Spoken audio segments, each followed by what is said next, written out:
Salut à tous et bienvenue sur l'amour du maillot pour une nouvelle vidéo. Après Athènes en septembre 2022, je vous emmène au Pays Basque pour un peu mon retour, quelques unboxings de mes vacances au Pays Basque. Donc j'ai passé une petite semaine au Pays Basque fin juin 2023. Et comme souvent quand je voyage, quand je pars en vacances, que ce soit avec ma compagne ou par le passé quand je partais tout seul, vous pouvez le voir là par exemple, j'essaie toujours de ramener du maillot. Ça je l'avais ramené d'Oslo en 2010, ça je l'avais ramené de Séville en 2017 avec les maillots de Betis que vous avez déjà vus. Et donc, durant cette semaine au Pays Basque, pour moi, c'était un petit peu l'occasion parfaite puisque au Pays Basque, il y a du foot, notamment dans la partie espagnole, il y a du rugby, notamment dans la partie française. Moi qui aime les deux sports, c'était un peu l'occasion rêvée. Donc, j'avais insisté avec ma compagne pour lui dire, écoute, on part au Pays Basque, moi j'aimerais vraiment faire les stades du Pays Basque. Donc, on a pu faire 3 stades, 3 boutiques notamment. Donc, je vais vous présenter sur 3 vidéos différentes, 4 maillots au total. On a commencé par San Sebastián. Alors on est arrivé au Pays Basque un samedi dans l'après-midi. On est allé directement à Hendaye, on est allé directement à l'office du tourisme un peu pour voir. Et donc pour ce qui est de San Sebastián, la fille de l'office du tourisme nous avait dit c'est assez pratique parce que de la gare d'Hendaye, vous avez un train qui va directement à San Sebastián en seulement 40 minutes. Alors San Sebastián, le truc c'est que y aller en voiture c'est un petit peu une galère, il y a pas mal de bouchons et tout. Du coup ça aurait pris pas mal de temps. Logistiquement, c'était plus sympa en fait de prendre le train directement pour aller à San Sebastián. Malheureusement, la contrepartie, c'est que j'ai pas pu aller voir San Mamés puisqu'on était là-bas que 6 jours et que on a demandé à l'office du tourisme est-ce qu'aller à Bilbao en train après c'est possible. Et là, ça faisait beaucoup trop loin, ça demandait vraiment d'allouer une journée complète pour aller à Bilbao, sachant que je suis pas tout seul, donc du coup la visite en elle-même de Bilbao, de ce qu'on m'a dit, est pas ultra intéressante. Enfin, il paraît que Bilbao c'est relativement quelconque comme ville en tant que telle. Moi, je voulais aller voir San Mamés et je voulais voir la boutique de l'Athletic Club. Dans mon malheur, disons que le nouveau maillot de l'Athletic, là, le Castoré, n'avait pas encore été dévoilé. Alors, s'il avait été dévoilé, j'aurais certainement insisté parce qu'il est vraiment, vraiment magnifique. Et il a été dévoilé le jour de mon retour, en fait, du Pays Basque. Donc, à la limite, je me dis, bon, je pense que j'aurais rien trouvé. Le mois de juin, pour faire des boutiques, c'est un petit peu le pire des mois, en fait, parce que surtout la fin juin, parce qu'en fait, il n'y a plus vraiment grand chose de la saison précédente. Il reste que des très grandes tailles, on va en reparler par la suite. Il reste que des très grandes tailles, les promos sont pas, c'est pas encore la période des soldes, donc les promos sont assez moyennes. Donc généralement, pour peu que le club ait fait en plus une bonne saison, vraiment tous les stocks sont un petit peu vides.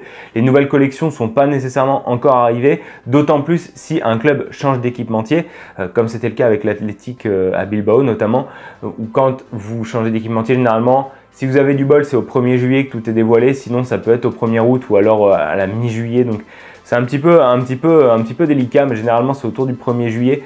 Donc ouais, ça c'était pas une période terrible, d'autant plus, et on va en reparler, que les listes des joueurs et des effectifs sont loin d'être complètes et finalisées. Les numéros sont pas connus, le mercato en est qu'à ses débuts, donc c'est vraiment une période qui est un petit peu complexe, d'autant plus que si un club n'a pas nécessairement changé d'équipementier, généralement à cette période-là, il a présenté qu'un seul de ses maillots, les gammes training sont même pas encore nécessairement sorties et tout, donc bon, un petit peu délicat. Donc on a commencé par San Sebastián pour notre 3e jour au Pays Basque.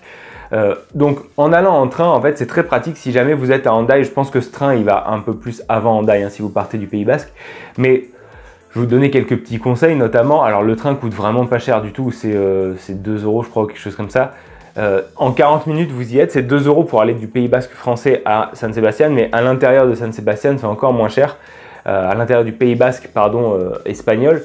Et donc le train vous emmène directement au centre de San Sebastián, mais à San Sebastián, pour la Real Sociedad, il y a 2 boutiques. Il y en a une au stade, à Anoeta, et il y en a une en centre-ville. Moi, je voulais absolument voir le stade de la Real, je voulais absolument voir Anoeta, voir à quoi ça ressemblait, d'autant plus que le stade toulousain avait gagné sa demi-finale du top 14 quelques semaines plus tôt à Anoeta, donc j'étais un petit peu curieux.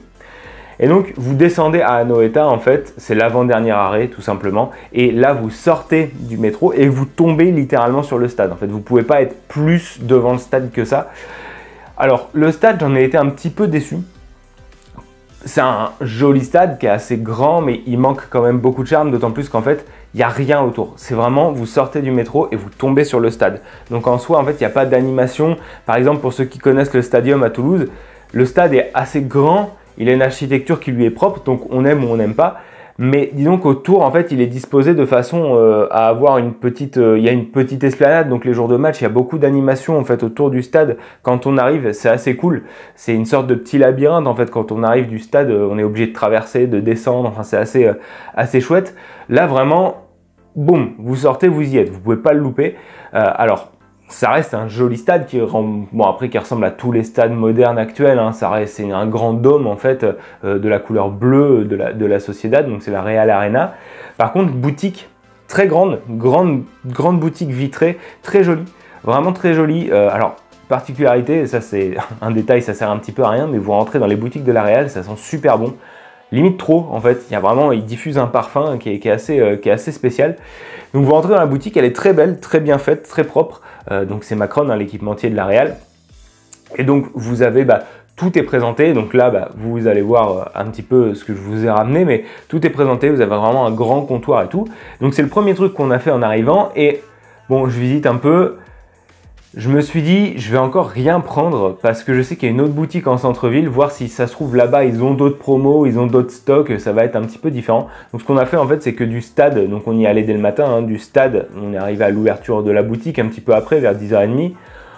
C'est tout droit vers le centre-ville, donc on a marché, on s'est dit c'est une bonne occasion de visiter, donc on a marché jusqu'au centre, sachant qu'en plus la boutique du centre se trouve dans près du vieux San Sebastián, donc vous êtes vraiment en centre-ville, c'est par là-bas qu'il y a tous les restos et tout, donc c'est un peu l'endroit à visiter. Donc on y est allé à pied tranquillement, on est rentré dans la boutique du centre-ville qui elle en fait est sur 2 étages, mais l'étage inférieur sert pas à grand chose. Par contre les escaliers pour passer de l'étage supérieur à l'étage inférieur sont assez rigolos. Ils ont fait vraiment un mini musée en fait, une vitrine sur le côté, c'est assez cool. Franchement, boutique forcément beaucoup plus petite en centre-ville, mais boutique assez sympathique aussi. Franchement c'était une jolie boutique. Là je fais le tour. Je fais un peu le tour de la boutique, pareil, rien, enfin il y avait les maillots extérieurs de la saison dernière qui étaient en promo, mais une petite promo et les maillots étaient vraiment moches je trouve. Donc je me suis dit je ne repartirai pas sans rien, c'est pas possible. Et en fait,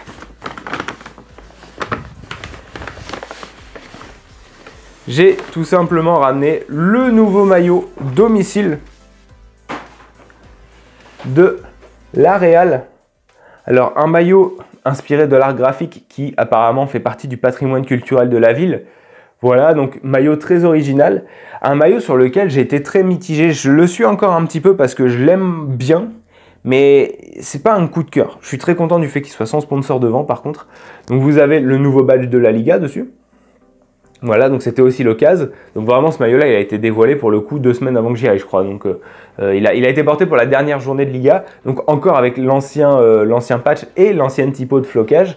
Donc We Are Real dans le col, des logos en gomme, voilà, très cool. C'est la gamme, vraiment le haut de gamme de chez Macron. Le sponsor Real Seguros sur le côté, que vous connaissez parce que vous l'avez déjà vu aussi sur le maillot du Betis. Le petit drapeau basque dans le col ici. Donc je l'essaye à la boutique et en fait ce qui a fait la différence, sur le coup je m'étais dit, bon je pense que je vais être obligé de repartir avec le maillot domicile puisqu'il n'y a rien d'autre. Il est plein pot, voilà, il coûte 80 €. Bon, Macron n'a pas augmenté ses prix contrairement à d'autres marques. Il coûte 80 €, je l'essaye, mais ce qui a fait la diff en fait c'est que ma compagne qui était avec moi et qui est quelqu'un qui a beaucoup de goût et qui sait vraiment bien s'habiller, m'a dit il est super beau, enfin il est vraiment très très beau. Et en fait ça a déclenché le truc, je me suis dit si elle le trouve beau, c'est vraiment que bon, il est cool quoi. Elle m'a dit il est original et tout, les couleurs sont vraiment très jolies, les bandes en fait avec les effets graphiques ça marche vachement bien. Alors du coup en fait avec les effets qu'ils ont fait, on a l'impression que les bandes sont pas droites, mais si hein, c'est vraiment des bandes droites, c'est juste que la peinture donne des illusions d'optique dedans. Et donc je m'étais dit bon ce maillot là, ok je le prends. Je suis en boutique officielle, ça fait plusieurs mois, plusieurs années même maintenant que j'ai un peu changé mon fusil d'épaule par rapport à la collection de maillots et que j'aime bien les faire floquer, notamment par exemple celui-ci qui vient de Sanchez Pizjuán. Je regrette de ne pas l'avoir fait floquer à l'époque et parce que le flocage avait vraiment duré qu'une année, donc c'est impossible de retrouver les flocages. Donc je me suis dit bon il faut que je le fasse floquer et à la boutique du stade en l'occurrence j'avais vu le nouveau flocage, la nouvelle police. Voilà, et donc je m'étais dit, il faut vraiment que je le fasse floquer. J'avais vu un maillot floqué, le nouveau maillot avec un flocage. Donc je demande à la boutique du centre-ville, est-ce que c'est possible de floquer le maillot? Et elle me dit, le problème c'est qu'en fait, on n'a pas les... Enfin, je sais pas si elle me disait, on n'a pas les flocages 2023-2024, ou alors si elle me disait, on les a, mais les listes sont pas officielles, rien n'est officiel. Donc en gros, elle m'a expliqué, elle m'a dit si vous le floquez, ben vous pouvez pas en fait, vous pouvez pas l'échanger. Je dis bah, est-ce que c'est possible d'acheter un flocage et moi je le poserai chez moi à la maison. Elle me dit non, on est obligé de vous le poser ici. Je dis bon bah tant pis, je l'ai acheté sans flocage. Donc je ressors, on fait notre visite, on se balade et tout. Et puis à un moment je dis ça m'embête quand même qu'il soit pas floqué. Ma compagne avait quelque chose à faire à Saint-Sébastien. Je dis écoute, ce qu'on peut faire c'est que tu fais ton truc. Moi je retourne au stade. Marcher au stade c'était quoi, une quarantaine de minutes. Moi je retourne au stade. Et en fait, je vois pour le faire floquer parce que là-bas, je suis sûr qu'ils ont les flocages officiels déjà et tout. Donc, comme j'en ai vu dans la vitrine sur le mannequin. Donc, j'y suis retourné et j'ai expliqué. Donc, la fille me dit, on a les flocages, mais même situation, en fait, les listes sont pas officielles. Mais là, elle me disait, on a les flocages. Je disais, bah écoutez, moi, j'ai regardé la liste des joueurs en arrivant. Est-ce que ça vous embêterait de me poser un numéro? Et j'achète aussi le placard du nom. Pas posé, et comme ça, si c'est officiel, eh ben, je le pose moi-même, et si jamais le joueur part ou change de numéro, eh ben, j'ai quand même un maillot qui est pas gâché parce qu'il y a juste un numéro dessus et ça va très bien. Donc elle a été ok en fait, contrairement à ce que m'avait dit la fille en ville. Là, elle m'a dit pas de souci. Notez aussi qu'ils parlent, ils sont plus à l'aise en français qu'en anglais aussi. Ça m'a fait pareil à Athènes. Ils préfèrent qu'on leur parle en français généralement. Donc j'ai pu m'exprimer un peu en espagnol au début et après ça devenait technique, donc je suis un peu passé sur le français. Et donc, j'ai fait floquer ce maillot du numéro 24. Alors, pour deux raisons. Déjà parce que c'est le joueur que je voulais y poser. C'est le numéro qui portait la saison passée. Vous avez peut-être deviné qui c'est. Et puis surtout, je me suis dit, le clin d'œil est sympa. C'est le maillot de la saison 2023-2024. Donc au moins, si j'ai pas un joueur, eh ben, ça me rappellera que j'y suis allé pour la saison 2023-2024. Et de fait, eh ben, j'ai pu acheter le placard de Robin le Normand. Petite ironie, puisqu'en plus, je suis de Normandie, donc c'est assez cool. Et je me suis dit, bah voilà, comme ça, au moins, j'ai le placard à part. Si jamais il continue avec le numéro 24, eh ben, très bien, je le poserai moi-même. Et donc, vous voyez qu'on est sur quand même une nouvelle police qui est assez cool, plus lisible, je trouve, qui est un petit peu dans la veine de celle qu'on avait depuis 2017. Franchement, voilà, des lettres, donc pareil, hein, plus facile à lire. Et ce qui est cool, c'est, vous le verrez dans mes vidéos flocage, c'est que les flocages de la Liga sont fabriqués par Cipesa et c'est les plus faciles à poser. Vraiment, ils sont très simples à poser. Je sais que j'aurais aucun mal à le poser moi-même. Alors la fille me disait surtout aller en magasin de sport. Le problème, c'est que autant dans les autres pays, ils ont la culture de ça. En fait, la fille l'a très bien fait, quoi. Ils te mettent une planche à l'intérieur du maillot pour le poser droit, ils mettent la floqueuse, clac clac, ils en mettent un petit coup, clac clac. Et nous en France, en fait, souvent, si on leur dit pas comment le faire, ils floquent un petit peu à l'arrache. C'est très pénible. On se retrouve souvent avec une grosse trace de floqueuse. Donc elle me dit, je lui dis bon, moi au fer à repasser, je sais faire. Donc je verrai. En tout cas, je vais attendre septembre dans tous les cas la fin du mercato. Et donc vous avez, voilà, ce maillot de la Real Sociedad. Je vous le remontre une nouvelle fois de la saison prochaine. Donc très beau maillot, il faudra évidemment le maillot de Bilbao pour compléter, mais tout ça, on en reparlera plus tard. Voilà, c'est tout pour cette première vidéo. J'espère que ça vous a plu. Le petit pouce bleu, c'est très important. Abonnez-vous et la cloche pour ne rien manquer. Et nous, on se retrouve très vite pour la suite de ces vidéos sur le Pays Basque. Ciao!